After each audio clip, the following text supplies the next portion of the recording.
हिंदू धर्मामध्ये अधिक मासाचा महिना अत्यंत पवित्र म्हणून ओळखला जातो। देवादिकांचं दर्शन घेण्यासाठी आणि पुण्यकर्म करण्यासाठी हा पवित्र काळ आहे।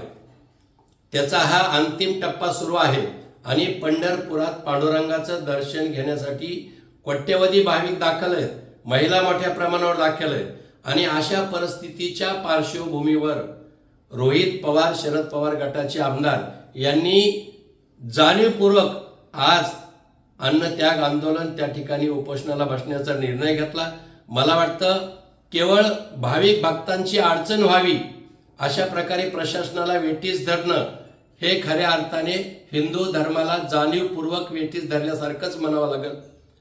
त्यांना जर आमरण उपोषण अन्नत्याग आंदोलन करायचं तर त्यांनी बारामतीच्या माळावर केलेलं परवडलं असतं, पण पंढरपुरामध्येच का? आणि त्यांना मला हे सांगायचं आहे की सरकारनं कर्ज माफी शेतकऱ्यांना मिळवून देऊ असं आश्वासन दिलं होतं।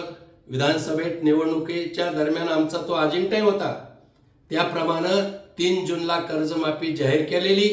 या राज्यामधील 55 लाख जवळपास शेतकऱ्यांचा लाभ मिळतोय। 36,000 कोटी रुपये शेतकऱ्यांच्या थेट खात्यावर जमा होणार आहेत आणि ज्या शेतकऱ्यांनी पीक कर्ज घेतलं, ज्यांनी पुनर्गठन केलंय त्यांचे 2 लाखापर्यंत पूर्णतः माफ होणार आहे। एवढंच नाही तर ज्यांनी 2 लाखापेक्षा अधिक कर्ज असेल, ते थकीत असेल, तर त्यांनी उर्वरित रक्कम भरायची आणि या कर्जाचा लाभ घ्यायचा आहे। मला वाटतं शेतकरी समाधान आहे।